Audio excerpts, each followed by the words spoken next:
Hello students, our today's topic is nutrition in amoeba.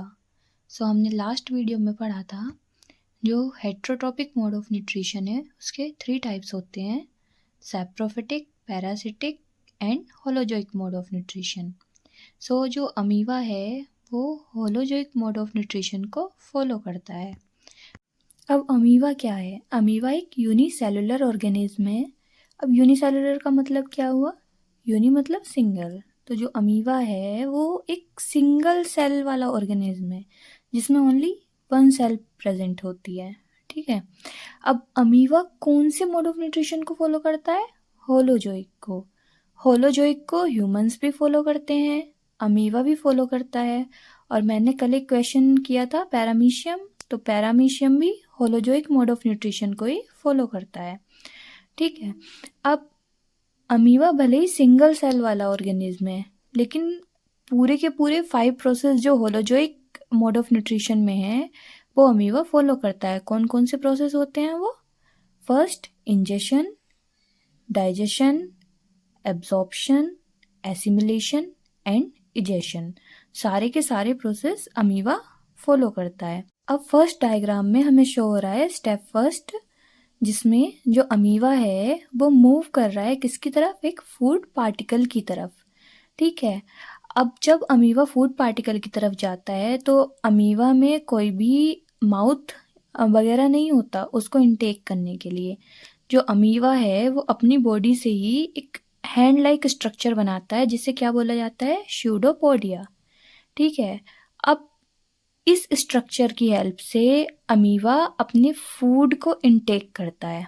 ठीक, उसके बाद स्टेप थर्ड जिसमें एक फूड वेकल बन जाता है। फूड वेकल में क्या होता है? जो अमीबा है उसने जिस फूड का इनटेक किया उसका डाइजेशन स्टार्ट होता है फूड वेकल के अंदर। ठीक है, फिर नेक्स्ट स्टेप में क्या होता है? जितने भी न्यूट्रिएंट्स उस फूड से मिले वो सब के सब डिफ्यूज़ हो जाते हैं साइटोप्लाज्म में। अब हमारे अंदर क्या है? डाइजेशन के लिए पूरा एक एलिमेंट्री कैनल दिया हुआ है, लेकिन अमीबा एक सिंगल सेलुलर ऑर्गेनिज्म है तो उसमें ऐसा कुछ भी नहीं है, वो ओनली एक सेल से मिलके बना है। तो जितने भी न्यूट्रिएंट्स, अब सेल के अंदर क्या प्रेजेंट होता है? साइटोप्लाज्म।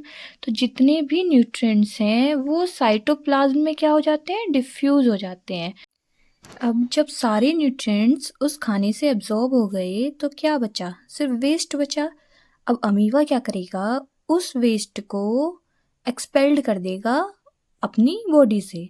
ठीक है, अब हमारे अंदर तो पूरा सिस्टम है एक्सपेल्ड करने के लिए भी, पर अमीबा में नहीं होता है। तो उसकी जो सेल होती है उसकी जहाँ पे वेस्ट प्रोडक्ट ज़्यादा इकट्ठा होता है वहाँ से सेल क्या हो जाती है? ओपन हो जाती है और वेस्ट प्रोडक्ट को क्या कर दिया जाता है? एक्सपेल्ड कर दिया जाता है। ठीक है, अब अमीबा के बारे में कुछ और इम्पोर्टेंट चीज़ें हैं, जैसे फर्स्ट है अमीबा एनगल्फ्स। एनगल्फ्स का मतलब होता है निगलना।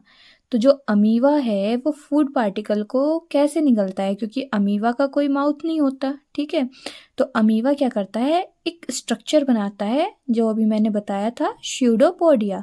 स्यूडोपोडिया के थ्रू अमीबा अपने खाने को क्या करता है? एनगल्फ करता है। और इस प्रोसेस को क्या बोला जाता है? इस प्रोसेस को बोला जाता है फेगोसाइटोसिस। ये एग्जाम में आया हुआ क्वेश्चन है कि जो अमीबा है वो स्यूडोपोडिया के थ्रू अपने खाने को एनगल्फ करता है, तो इस प्रोसेस को क्या बोलते हैं? इस प्रोसेस को बोला जाता है फेगोसाइटोसिस। अब अमीबा क्या है? अमीबा मैंने अभी आपको बता दिया है एक सिंगल सेल्ड ऑर्गेनिज्म है और अमीबा की कोई भी रेगुलर शेप नहीं होती है। अभी बच्चे वो करते हैं ना कि हमसे अमीबा बनाना नहीं आता है, ज़रूरी नहीं है कि जैसा आपको बनवाया गया है आपको सेम वही बनाना है। अमीबा की कोई रेगुलर शेप नहीं होती है तो आप बना सकते हो कैसा भी उसको।